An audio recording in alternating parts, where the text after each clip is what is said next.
What's happening, everyone? This is Uncle Devin, the children's drum cushionist. I am so glad that you're here joining me again here at We Nation Podcast.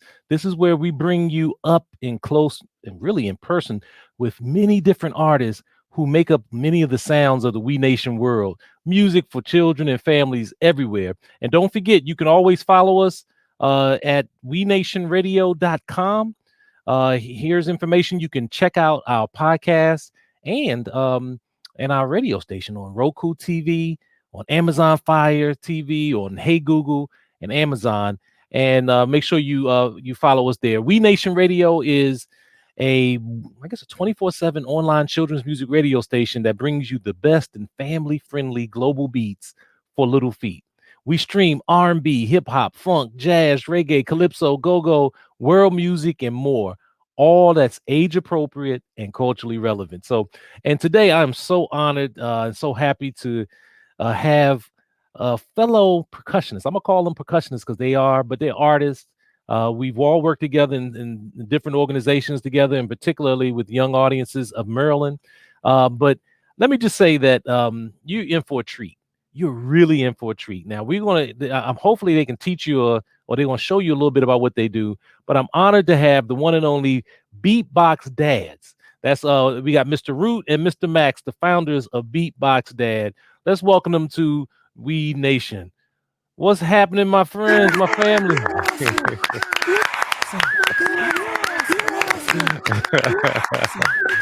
All right. There we go. Mr. Root, I think I heard the loop point on that clap sample. Oh, you found it? I was trying to keep it hidden, but yeah, you could tell when it came in, right? Not bad though. I like it. Yeah. I'll make it more seamless next time. Yeah, get it to fade out too. That'll be good. But no, it was good. I loved it. I got to get one on this here. But first of all, thank you all for being a guest here on We Nation Podcast. I want you to take a moment and just tell the audience a little bit about who you are and what you do. All right. Well, I'll go ahead kick it off real quick. So, my name is Jamal Collier. I go by Mr. Root. I also go by Black Root when I'm an adult, working the shows for the people who primarily pay taxes solely. I am also the band leader of Black Root Underground. I am a percussionist, a guest percussionist or a touring percussionist with Step Africa. And I'm also a master teaching artist with young audiences of Maryland Arts for Learning. Shout out to Do More Baltimore and Story Tapestries, as well as my independent endeavors as a teaching artist in schools. Oh, and I'm also a host. I do that too. And this gentleman to the left or to the right of me, depending on which way your screen is looking, so I can see him right now. This is Mr. Max. He's awesome, and I'll let him introduce himself. Thanks, Mr. Root. My name is Mr. Max. My full name is Max Bent, and I'm a Baltimore-based human beatboxer, producer, and recordist. And I'm so honored to be here with two gentlemen that I really, truly love. Facts. And go way back with. So thank you, Uncle Devin, for having us on your show. Yeah, today. I can't stress that enough, man. Well, y'all are welcome. Y'all are holding it down. And I'm just so proud of you all. I want to say that I really first started becoming aware of the Beatbox Dads during the COVID-19. Talk a little bit about what is Beatbox Dads and how did y'all come together? Oh man, I'm so glad you said that. And you forget, Max and I reached out to you when we were doing Baby Beats in November. That was like 2018, 2017. Wow. And you forgot all about that, didn't you? I did. That's right. So Max, when I came up to do something with you at your place, was that through that network, or was it something separate you were doing? Yeah, that was an early Baby Beats show. And just so that people don't get confused, okay, Mr. Root and I are the Beatbox Dads, and Baby Beats is a program that we do for the youngest audiences, say from birth to about 4 years old. So you came up for one of those programs, Uncle D. Yes. And actually we were inspired to start doing those live shows by an event in DC called Boogie Babes. Yes. Shout out to the ladies of Boogie Babes. So shout out there. And that's how I think that's our connection. That's how far back it goes. Yeah, and I'm trying to think, Max, if whether or not I performed with you at Boogie Babes, because I've been regularly on their roster for years. Several, 1, 2, 3 with Andres and others. So I don't know if I've ever played there with you, or maybe I remember you performing there before too. But so if you had to describe what you do, you say for 0 to 4. What is an experience like when people come to one of your shows? It's funny because I could see the answer, but now I have to try to put words to it, right? And I'm figuring out which words should I put first.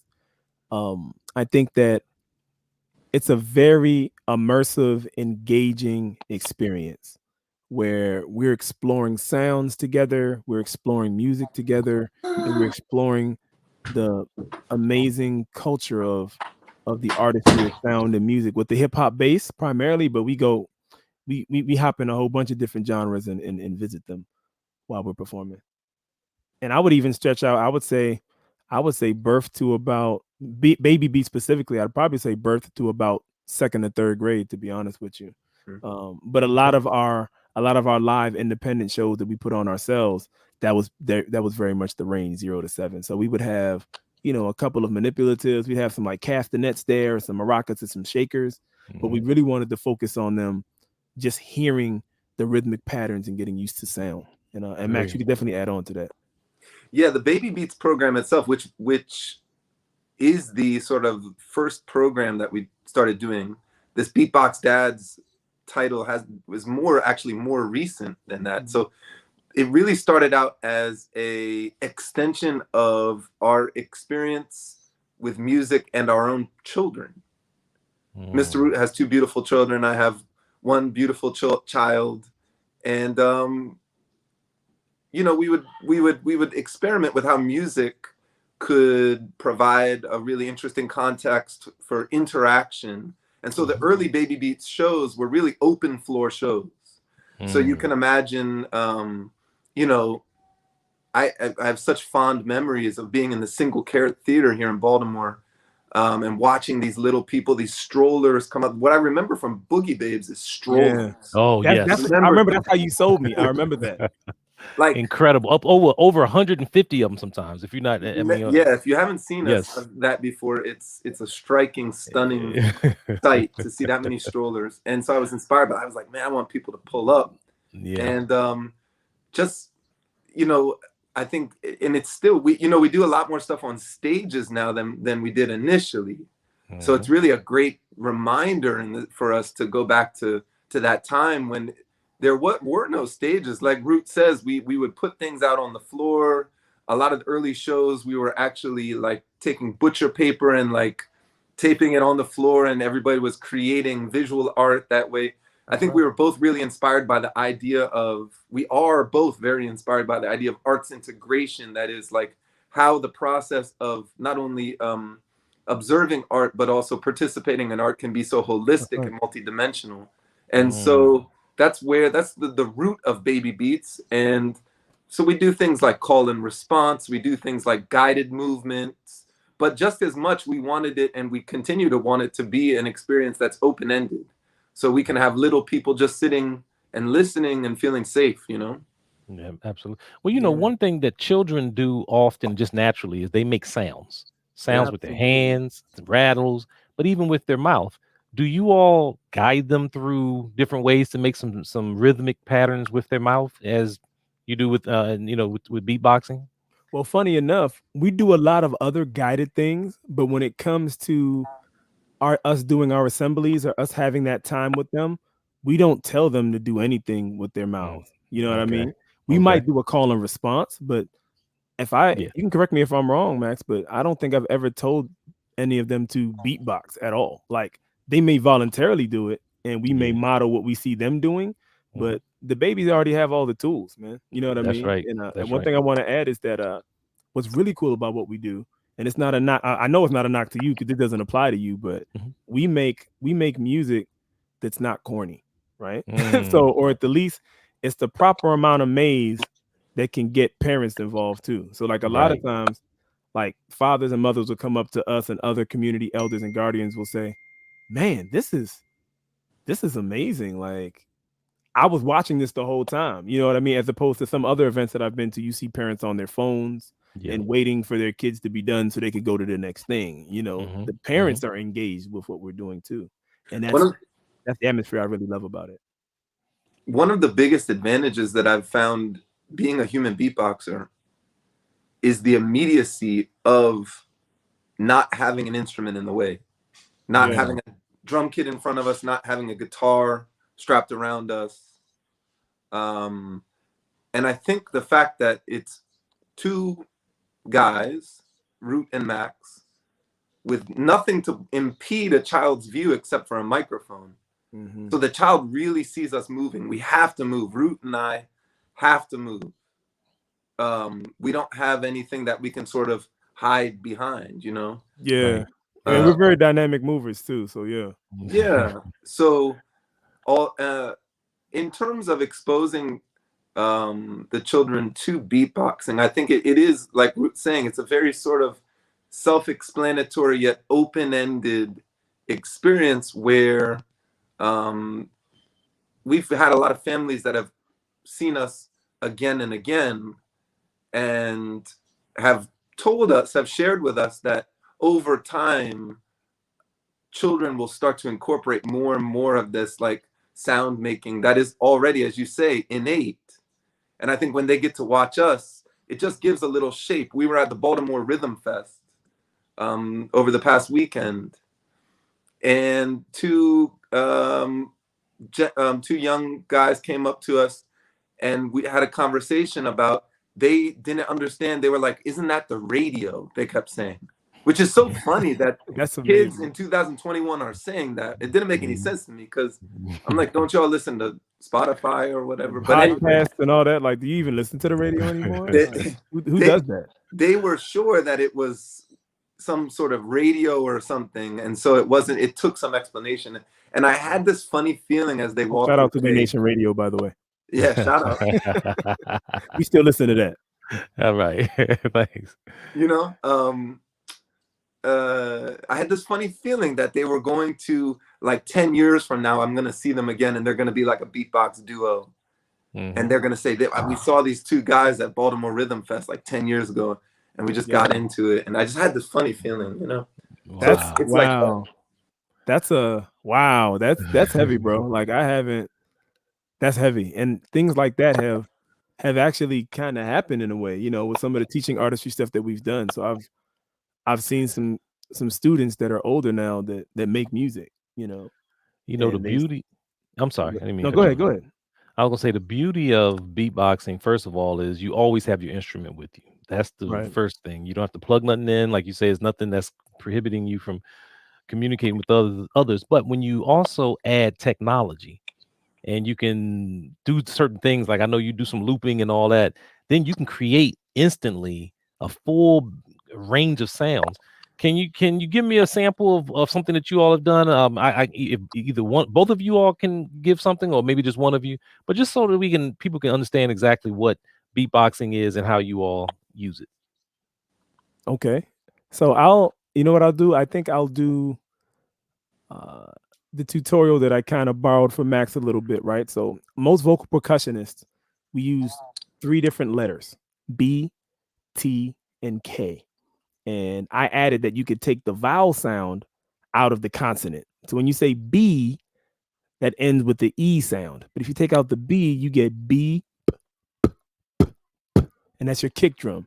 If you take the E off the T sound, you get t, t, t, t. That's your hi-hat or your snare. And if you take the A off the K sound, you get k, k, k, k. Or if you invert it, you get k, k. So I'll do all 3 of those with different percussive patterns like this.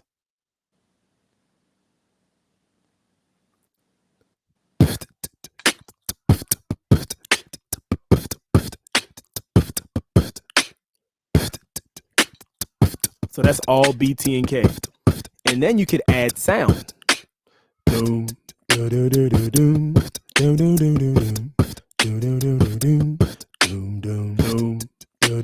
correction, there was already sound with the beatboxing, but now you could add a melody. And I'm going to add another one.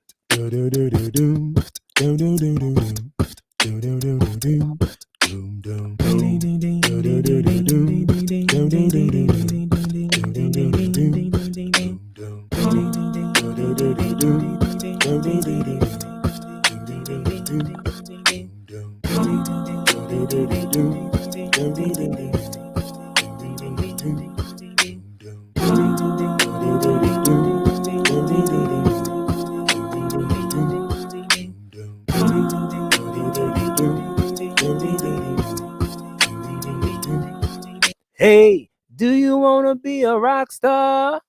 Do you wanna be a rock star? I said I'm gonna be a rock star. Better believe I'm a rock star, yeah. Do you wanna be? Do you wanna be a rock star? Hey, do you wanna be a rock star? Yeah, I said I'm gonna be a rock star. Better believe I'm a rock star, yeah, yeah. You wanna be a rock star. You wanna be a rock star. You wanna be a rock star. Better believe it. Yeah. That was a little off. Yeah. Yeah. Oh, I love it. I love it. Yeah, and that's the beauty of, you got the technology going, you're doing the different layers, and you can really go anywhere with that. And so I know that Max isn't able to feed into it. You know, he's in a different location, so there's a little latency. But I can only imagine when both of you are going at it. And talk a little bit about your videos on your YouTube page. You have a YouTube page, Beatbox Dads, and you have an Instagram page at Beatbox Dads. Talk a little bit about the videos that they see that they can see on those. Oh man. Well, Max, you want to cover that since I just did the little show real quick? Yeah, that was dope, Root. Thanks, bro. How did it sound? Did it sound crispy? Did it sound Great. sounds Oh great. sound sharp? man, absolutely phenomenal. That that song there, "Do You Want to Be a Rock Star," is great because, you know, another thing that we can get into is wondering about words themselves. Yeah. And so we always, with that one, when we perform that, we get to talk about the word rock star. It's a really a loaded term in American society, but we get to deconstruct it and we get to give it our own meaning. And I think that's really important, is to tell our own stories. Yeah. And in terms of YouTube, it's like everything else with Root and myself. We don't really try to plan anything out. So I think the hottest content that we have right now, video wise, and maybe it was what you're alluding to, Uncle Devin, is the Alpha Beats series. Yes. Now you'll notice I didn't say alphabet. I said Alpha Beats. Alpha Beats. Right. Well, I mean, he knows because he's a drum cussionist. You know what I mean? So yeah. We know how to flip them infinitives a little bit. Beats for beats. Yeah. Alpha Beats. So, you know, alphabet is a hot topic. And so Root and I, it really evolved out of a very simple concept, which was, what would happen if we got together once a week and just turned the camera on and saw what happened and explored, really. And so we got together, sat on the back of Mr. Root's porch in our outdoor studio, as we call it, and started filming. And really what evolved was these 8 to 10 minute videos where we made a couple rules for ourselves. But the main rule was that we could only use beatbox language and one letter sound. A, for example. We could say ah, we could say ah, we could say a, we could say ah. Yeah. But the only other thing we could do is do beatboxing and then have a conversation and see where it went. And out of that simple framework evolved now, and I'm happy to say now we've got the full A to Z on YouTube. And we've gotten such great feedback from parents. What I like is that, you know, with YouTube, there's going to be a lot of repeat watching. And I'm just glad that parents have said, like, you know, my son or my daughter is really watching it a lot. But I feel pretty good that it's a dynamic thing and can be rewatched, and you can get lots of different learning out of it. So I just would invite everybody to go check out the Alpha Beats series And if you have a little one that's Absolutely. working with word sounds, letter sounds, I should say, it might be of value to you. Yeah, and I think not even might. I don't want to say I guarantee it, you know what I mean? Because people guarantee a lot of things. But I will say this: there have been a lot of parents that have come to me that I have known personally or that I have known through Alpha Beats and through just us performing on stage. Their children are literally, it's an instant exchange. So the children are literally mouthing and saying the words and sounds in the video and after the video. And I think that's amazing. So like they're children who are emergent learners and don't know the alphabet yet, but now they know it because of us. Like that's amazing to me. Wow. That's awesome. I applaud you all. And the other thing is I know that you all a lot of this, or both of you all rather, a lot of this comes natural. You probably beatboxing or what have you, but we don't want to take that for granted. If someone's interested in beatboxing, is it just like any other instrument though? You have to practice and talk a little bit about that, because I don't want to underestimate. I want people to be realistic about, just like with any other instrument, you have to just put some time in. Oh, absolutely. And I think Max and we have some Venn diagram connection in terms of how we learned, but then there are also some differences, right? So for me, one of my biggest influences was a young lady who was in a spoken word group called CSC Trilogy from Coppin State University. And her name was Angie, and she was amazing. I heard her beatbox for the first time, and I had already been around amazing vocal percussionists like Chuck the Maddox, Shota K. I've heard Rozelle. Of course, I grew up listening to Michael Winslow on Police Academy. You know what I mean? Yeah. And also, a lot of people don't know this, but Michael Winslow was also doing vocal percussion and sound effects for Reading Rainbow. Oh With no, LeVar I didn't know Burton. that. I Oh, okay. I didn't know that until I Wow. shared Reading Rainbow with my daughter like 2 or 3 weeks ago.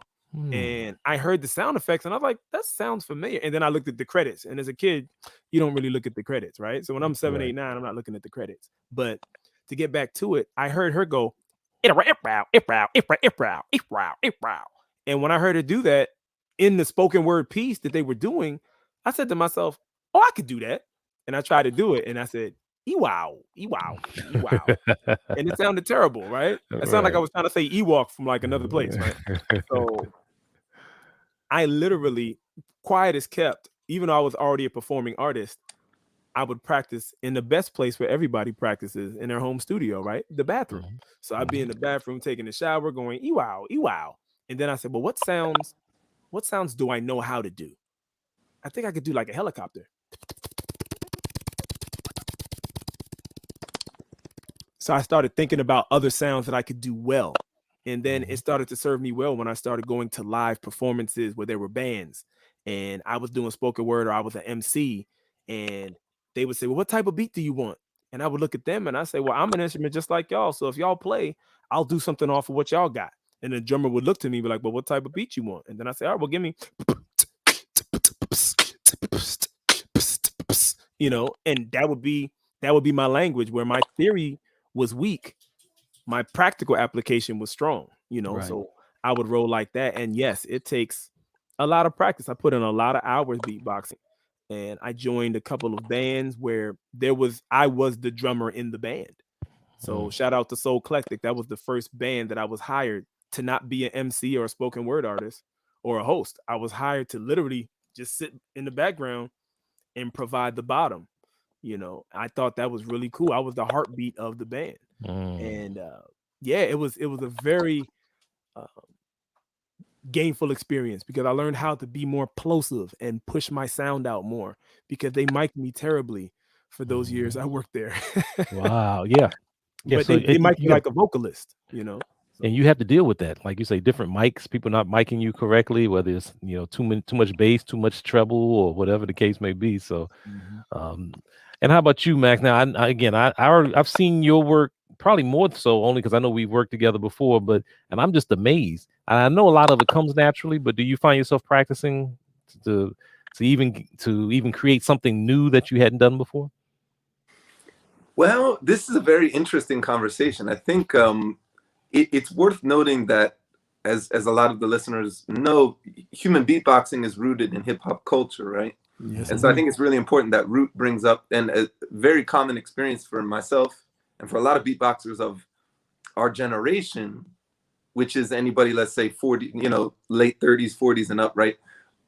We were getting a lot of beatboxing experience in ciphers. Yeah. So, I Check that out. remember Yeah. as a 14-year-old being down in U Street in DC in Northwest, and being out on the street in front of places that definitely don't exist anymore, when the open mic would let out and the energy was still high, Electric. we'd be out on the street, and it was such an honor for me at that time, in such a way that I could fit in, to be involved in those ciphers and to have something to offer. And it was really a big growing point for me. But the other side of that is just the time.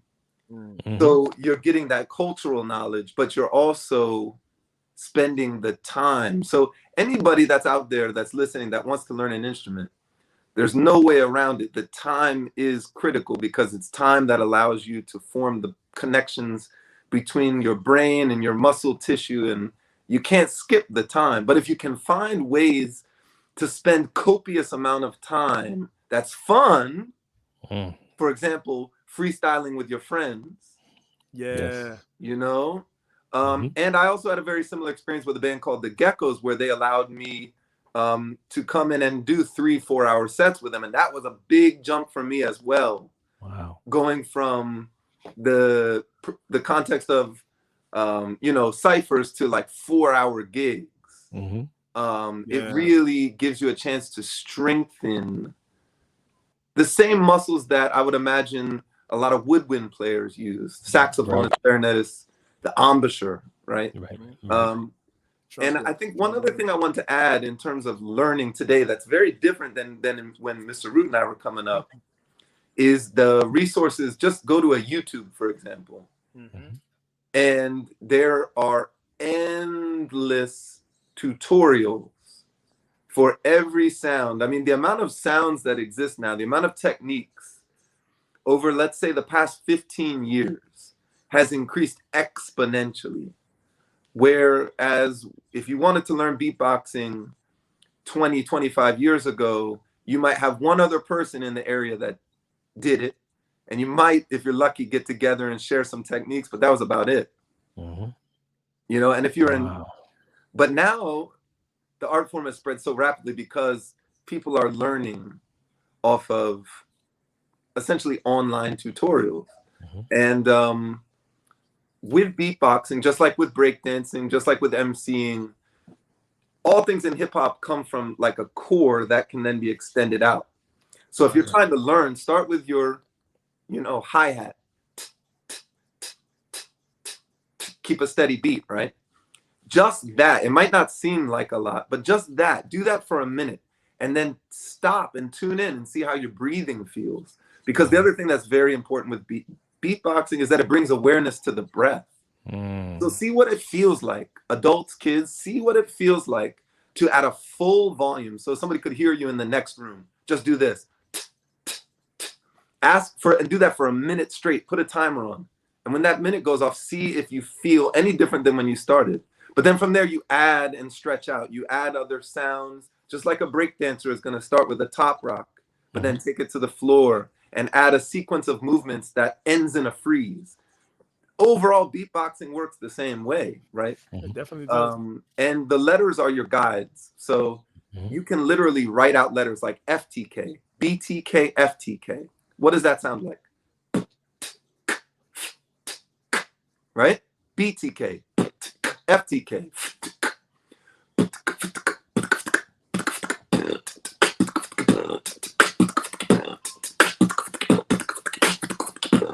So that's BTK, FTK, KFK. And if you take the time, you get, again, coming back to the multidimensional aspect, now you're really challenging both your phonemic and your phonetic that's written, right? So between all of those things, if you want to learn beatboxing, there's nothing stopping you. But you got to put in the time. You got to find fun ways to increase your time actually doing it. And I'm glad you mentioned find fun ways, because actually I told myself I'm going to get rid of the word practice. Yeah. Because practice doesn't, it's just the term itself just brings, I don't know. But if I just want to play, so if you can play every day for 30 minutes in an instrument, just play. That's what you're doing. Now you're playing certain styles, you're playing certain rudiments, you're playing certain rhythms over and over again, so you can master them. So let's just get rid of the word play, like you said, and let's just have some fun, because that's what this is all about. Yeah. Man, that is awesome. I mean, I won't even try to do what you just did. The BFK, is that what you call it? Yeah, try BTK, FTK, but here's the key. Start slow. So on this tempo.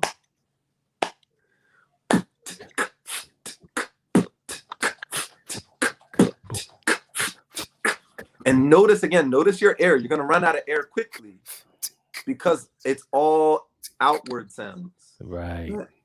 So, but see it from there, you slowly speed up. And then a lot of people are going to want to go from that to super fast right away. But just go a little bit faster. Get a metronome and take it off slow, and then just see if you can do it consistently for 30 seconds, and then go up just I guess go on 1 BPM faster. And so I love the way you did that. And also it sounds like beatboxing can be connected to meditation, because you're talking about being a breath awareness, and I know that's something big and all of that. I mean, it's so many. It's actually can even be a healthy way of reconnecting with your breath. So, man, this is great. I might have to. We'll have to spend some more time on this. You all got my juices flowing a little bit. Let me remind everyone that you're listening to We Nation podcast. I'm Uncle Devin, the children's drum cushionist, and I am so honored to have here with us Mr. Max and Mr. Root of the beatboxdads.com. Make sure you go to beatboxdads.com, and then you can find their YouTube page, all their social medias. Make sure you like, share, subscribe, get this word out to other people. And if someone wants to reach you, your contact information is on their website. On the website. Yeah, you can get in contact with us through there. And you can also hit us up directly on IG, and we're also on Facebook. I think we're still Baby Beats on Facebook, but Baby Beats with Max and Root. And I believe it's don't get me wrong, but I want to say www.facebook.com/Max and Root, I believe. I think that's it. So you can find us on there too. Well, listen, I'm so glad. It's an honor to have you all here. We worked together for a while, but to really just do a deep dive in me, just to kind of get out the way and learn a little bit more about what you all do, is helping me out, because now you've also given me some ideas. While I'm not a beatboxer, well, I'm trying to use, hand bone and doing other body percussion things. So we're going to try to. I said this before, Max, but we're going to try to work something together where we're doing both a little hand bone beatbox type of exercise. So we'll come back to that. Well, listen, I'm going to wish you all a wonderful school year. I know we're just getting into the school year. So I hope you all, wish y'all much success, and I hope more people go to your site, beatboxdads.com, follow along. Thank you all so much for being a guest here on We Nation Podcast. Yes, indeed. Thanks, Uncle Devin. We love you. Much love. We Nation all day. We Nation. I love it. All right, peace and blessings. All right, there you have it. You had the one and only Max Root, Mr. Max and Mr. Root of Beatbox Dads. Thank you all for joining. Now I want you all to practice that. I want you to go and listen, and then reach out to them. Say, look, I tried it. I have some problems, and make sure you. I'm sure they'll be glad and would love to hear from you, because they want you to become as good as they are, or even better, so you can take it to the next generation. Well, look, I'm Uncle Devin. It's time for me to go. Thank you for joining me again today. And I want you to stay safe out there. We'll see you again real soon. And remember, life is a drum. So beat it.